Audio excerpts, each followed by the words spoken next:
est-ce que dañu koy tuddee tentative wala ay jéego pour liquider Bougane Gueye ba laal li nga xamante ne ay kër yoo xam ne moom la samp. Fatou Abdou, le vendredi passé le même problème on en avait parlé. man sama position li ma ci waxoon leer na wax naa ne derrière tout ça il y a un combat politique qu'on est en train de mener. Et léegi on utilise des médias pour atteindre tout simplement Bougane Gueye Dany. Ça c'était ma position et man loolu laa gëm. Et je l'ai dit nee naa leen dafa nekk benn stratégie boo xam ne dañ ko planifier depuis pratiquement 2 ans. Oui, la preuve les 2 fois yi ñu njëkk a tëj seen TV ci lu ñu leen tëjee. benn bi parce qu'on avait invité Ousmane Sonko. Oui, mais c'est ça. beneen bi tu penses que réellement le président de la République moom suy organiser au palais keneen amul droit organiser feneen benn débat feneen. léegi on veut que tous les journalistes léegi président bi moom suy wax ne où est la liberté des gens dans tout ça. loolu ñu jógee ci ñu tëj télé bi beneen événement amaat fii ñu relayer les images ñu tëjaat encore télé bi ñu jógee ci loolu ñu daal tëj les comptes de la Sen TV ñu jógewaat ci loolu ñu ne léegi tëj nañ encore les comptes de Zik FM après ñu ne encore en moins d'une semaine parce que semaine bii ci lañ tëj encore les comptes de la Tribune te en même temps aussi ci la ñu servir le ATD boobu avis à tiers détenteur boobu c'est que loolu aussi je crois que il faut mu gën a clair avis à tiers détenteur boobu mooy xaalis ba fa nekkoon léegi ñoom tonni nañ ko léegi yóbbu c'est-à-dire faxas nañ xaalis ba jël nañ yóbbu loolu la ñuy wax ATD loolu mooy bi nga xam mooy si mujj léegi nag bu ñu demee ba loolu lépp jeex ba ñu xam ne amatuñu lenn lu ñuy wax ci groupe bi peut-être léegi ñu sam dem songuwaa ji mais loolu combat la politique boo xam ne nii ñoom nañ ko mën a mais nañ ci génn ñi nga xamante ne ce sont des travailleurs ñoom seen yoon newul ci seen coloration politique mais mënoon nag tey nga ne da nga bëgg a xeex nit ki ba pare léegi bëgg a jël ay entreprise am xeex ko et en même temps du ci loraale ñeneen ñoo xam seen yoon newu ci et c'est là le manque de solidarité bi Amadou wax léegi Abou dëggal ko mais moo loolu moo am wax naa ko fi la fois passé c'est-à-dire que aujourd'hui nee naa leen la presse ils sont dans de faux combats c'est-à-dire ils sont dans le faux combat boo dégg ma ne dans le faux combat c'est-à-dire les vrais combats duñ ko engagé quand je vois le ministre Moussa Bocar Thiam qui sort un communiqué pour dire que oui maintenant désormais les entreprises de presse jox nañ leen délai fii ak je ne sais pas le 31 janvier ba ngeen dem ngeen enregistré wu su ngeen ko deful vous ne serez plus comme éligible tel et quand j'entends des gens de la CAP di dëggal loolu man ça me pose problème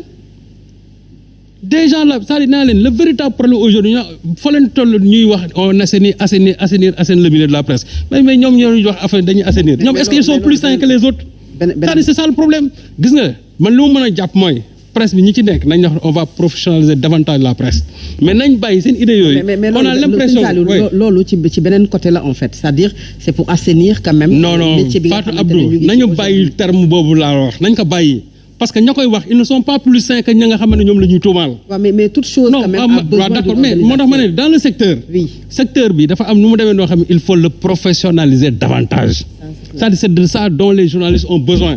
mais xamuñu bon mooy manichéisme boobu ñu bëgg a indi que ñun ñoo baax am na ñoo xam bonuñu dañu leen war a jël seppi leen c'est-à-dire faux combat yooyu ñuy engagé loolu laa bëgg a wax gis nga le problème de D-Média bi mu amee boobu léegi. mais ban marque de solidarité nga ciy gis c'est comme si rien ne s'est passé alors qu'aujourd'hui il y a aujourd'hui la vie pratiquement de 510 travailleurs yoo xam ne kii moo nekk en jeu 576 waaw 576 léegi boobu ba léegi ban marque de solidarité nga ci dégg c'est comme si y a rien qui se passe dans ce pays dafa mel ni dara xewu fi léegi on est en train d'engager de faux combats alors que les vrais combats c'est ça parce que li nit ñi xamul moo di ça fait 10 jours bi ñu tëjee compte yi li nit ñi xamul moo di am nga ci sa tour parce que bu fekkente ne dañ jàpp ne affaire bu Bougane Gueye Dany la il se trompe lourdement c'est-à-dire que aujourd'hui lenn mu mën a am ou soit nga dem tu fais allégeance au parti au pouvoir ou soit tu ne fais pas allégeance nga dem sa yoonu bopp ñoom ñu xeex la te waxoon naa ko fii la fois parce que man leen Bougane su xëyoon daal ne léegi man maa ngi mouvance présidentielle Benno Bokk Yaakaar tous les comptes seraient rouverts tous les comptes c'est-à-dire que aujourd'hui le combat c'est un combat politique honorable loolu moom gis nga impôt boobu ngay wax noonu et domaine c'est aujourd'hui pratiquement l'institution la plus politisée dans ce pays tey ku ñu bëgg a faagaagal dans ce pays ce sont les impôts et domaines moom la ñuy utiliser pour rey la boo ne 1-2 ñu ne la redressement fiscal te ña nga xamante ne ñoom la ñuy yónni mais c'est des militants de Benno Bokk Yaakaar loolu aussi c'est à préciser c'est des militants de Benno Bokk Yaakaar impôts et domaines donc je crois que loolu moom du loo xamante ni dinañ nekk non mais waaw même non mën nga bàyyi moom pare rek waaw non mais bàyyi moom ba pare rek vraiment déglu ma quoi bàyyi ma ba mu pare bu la neexee nga gëm bu la neexee waaw non mais bàyyi ma ba ma pare rek bàyyi ma ba ma pare li ma wax dama ne c'est clair et net. C'est pas clair. Aujourd'hui j'ai dit que l'institution la plus politisée dans ce pays là ce sont les impôts et domaines pouvoir bi ku mu bëgg a xeex impôt la ñuy jël waa IGE ñooñu la ñuy jël pour xeex leen ce sont les deux institutions yi nga xam ne moom la ñuy de contrôle yi nga xam ne moom la ñuy utiliser pour combattre des adversaires politiques et c'est ça qui est malheureux dans ce pays. li gën a bon mooy c'est-à-dire ces institutions de contrôle là dañu war a génne du champ politique mais malheureusement aujourd'hui l'État ne le fait pas et ñi nga xam ne aussi dañu leen a bëgg a protéger chaque fois que et dinañ ci ñëwaat léegi ci rapport yi chaque fois que état bi ñi nga xamante ne ils sont du côté du pouvoir njombe yu ñu mën a def le président moo ne dama ci jël teg ci sama coude et c'est ça qui est malheureux dans ce pays c'est-à-dire aujourd'hui cette justice à deux vitesses moo war a dakk ci réew mi cette justice à deux vitesses moo war a dakk ci réew mi ce pays là ça n'appartient à personne ça appartient à tous les Sénégalais gis nga may ma daaneel Fatou gis nga le directeur financier la li mu doon wax léegi dafa am solo parce que bu fekkente ne réew dañuy dem ba nga non bon ñaata nit nga xam si honorable may ma ba ma pare honorable may ma ba ma pare waaw mais may ma ba ma pare na nga ko leer may ma ba ma pare rek boo waxee ñu fa nekk ñëpp benn bokk yaakaar waaw may ma ba ma pare ñu fa nekk Honorable bàyyi ko mu yegg franchement du ma tontu de du ma bàyyi ba ma pare de bàyyi ko mu eggale allez Sëñ Saliou rapidement aussi s'il vous plaît dama ne li ma wax ni du ma si dellu ginnaaw dama ne l'institution la plus politisée aujourd'hui ce sont les impôts et domaines loolu kay c'est clair et net c'est clair et net léegi nag li ma wax ni mooy nañu bàyyi institution yi ñuy jël di ci xeex di ko utiliser pour des combats politiques combat politique boo ko bëggee da ngay ñëw sur le terrain nga jàkkaarloo ak nit ñi mais quand on veut mener un combat politique di wut maintenant des intermédiaires wala di wut maintenant des bras armés pour di xeex say adversaires politiques et c'est ça loolu la c'est-à-dire c'est ça qui n'est pas du tout courageux nit boo ko bëggee xeex sur le terrain politique da ngay jàkkaarloo moom sur le terrain politique mais des médias seen yoon newul dans ce combat politique là il ne faut pas que ñi fi nekk di fi liggéey ñu leen di lor ci combat yoo xam ne nii seen yoon newu ci ils sont en train de payer des pots qu'ils n'ont pas du tout cassés et c'est ça qui est malheureux. Je pense que Omar Faye Omar Faye ma daal la fa Fatou Abdou. Ce qui est malheureux mooy aujourd'hui les ICS qui doivent plus d'une centaine de milliards à l'État sénégalais et qui n'ont même pas payé 2 milliards j'ai dit même pas 2 milliards. Je te le jure. Les ICS qui n'ont même pas payé 2 milliards. Même pas. Alors qu'il doit plus d'une centaine de milliards. Mais, et puis c'est la première fois que je vois impôts et domaines ñu jël 5 milliards ne dañuy tabax ñoom seen hôpital les travailleurs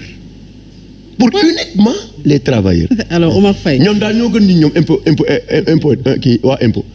yow yëg nga loolu honorable bi. daal di tonni 67 millions. ya nekkoon foofu. waaw nee nañu tabax ñoom uniquement ñi di liggéey impôt 67 millions qu'est-ce que ça représente. impôt et domaines. alors mais c'est grave loolu. alors très bien Omar Faye. Gallo xamal nga loolu. Omar Faye merci Omar. mais def nañ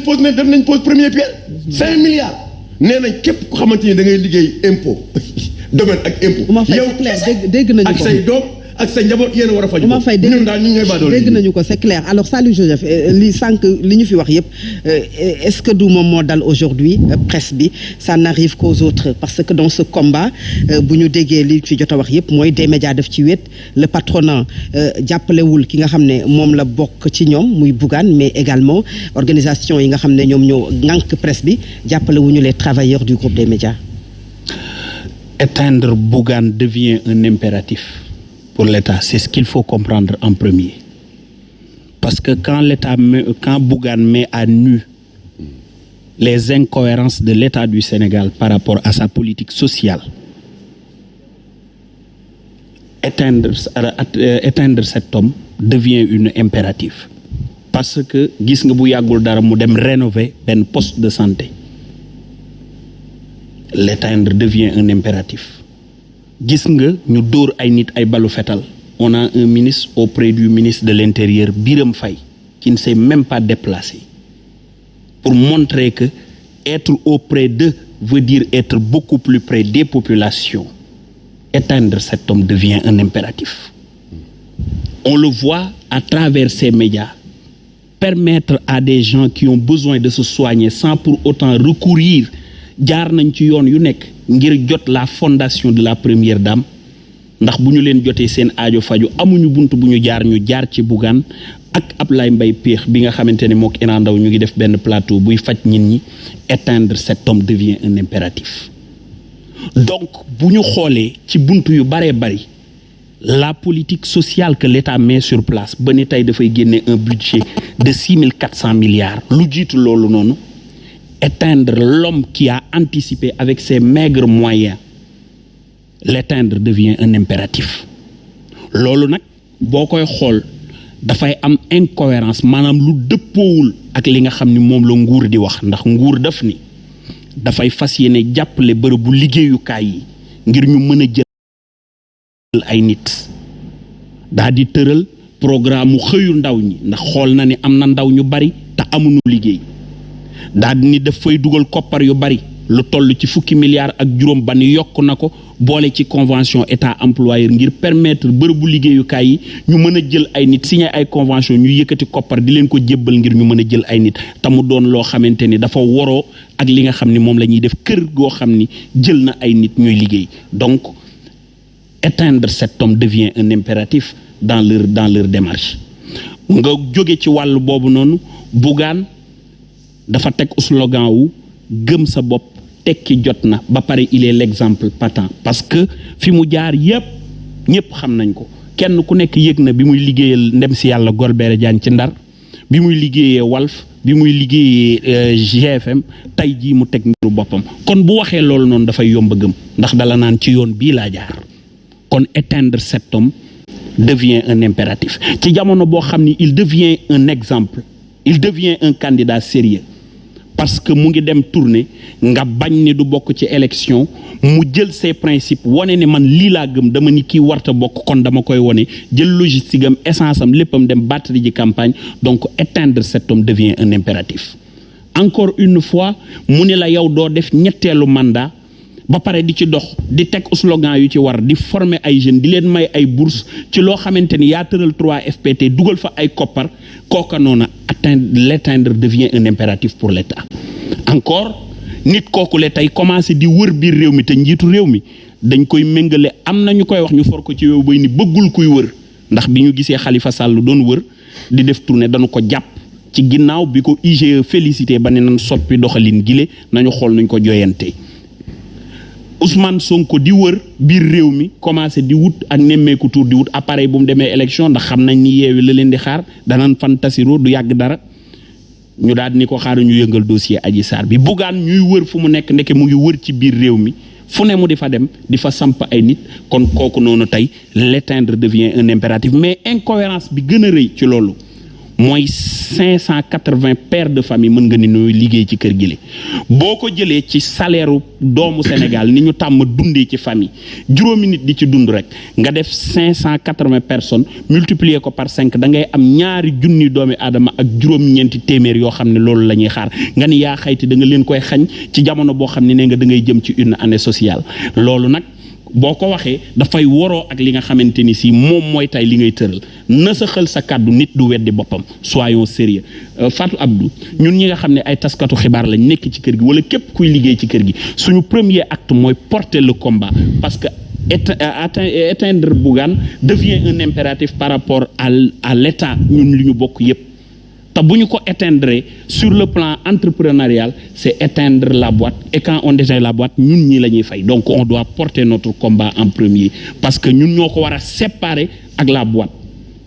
beneen bi nga xamante ni si mooy jalon bi ci gën a rëy mais organes de presse yi c'est normal ils sont dans une concurrence rude boo xamante ni si dafa rëy te il voit à chaque fois que Sen TV mu ngi am ascension. waaw mais dafa am ay organisation mais Fatou. ça n'a rien à voir peut-être ak li nga xam ne moom mooy concurrence bi entre les patrons yi nga xam ne ñoom ñoo war ku ci nekk di xool ku sa ñu lay seetaan gën a yokk publicité yi gën a dugg mais organisation yi nga xam ne dañu boot taskatu xabaar yi moom la Serigne Sall wax Abou Diallo ñoom ñëpp ba ci am. xam nga ne aujourd'hui dañu taxaw.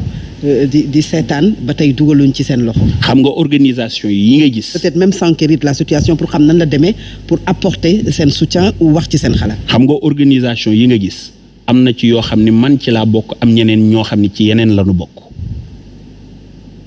mais organisation boo gis ñu ko composé ay nit lañ ca wàllu liggéey te ca wàllu liggéey dafa am fu nu bokk loolu kenn mënu ko omettre le fait que Sen TV di def ascension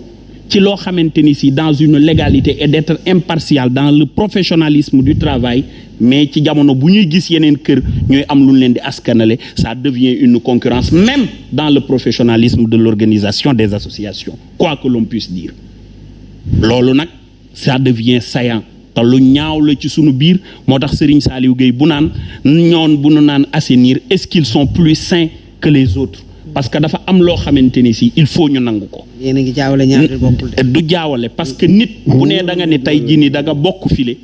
képp koo xamante ni si daf fa bokk ak fu mu mënti di liggéeyee ndax bu ñu naan association taskatu xibaar yi parce que këru tasukaayu xibaar yaa ngi am. association taskatu xibaar yi bu këru tasukaayu xibaar yi amul parce que pour ñu mun a am faaw ñooy pratiquer métier boobu di daje di ci waxtaan di xool nu ñu koy joyantee ak yan code de presse la ñuy jël ak yan relance la ñuy jël ci sunu wàllu liggéey kon bu kër yooyu ne la amul lii nii du mën a am il faut ñu lëkkale leen seen corrélation bi nga xamante ni si dañu ko am daal di wéy di dox waaye ñu dolli ci li nga xamante ni si mooy jafe-jafe yi nga xam ne dafa nekk ci sunu biir léegi ci biir mbirum journalisme la ñu dugal politique ak partisanerie te loolu nag amul benn responsable bu ci gën a rëy nguur mi nga xamante ni si dafay am kër yu muy lëkkalool di liggéey ak kër yu muy bàyyi. Très bien Saliou dañu dem ci deuxième point bi nga xamante ne moom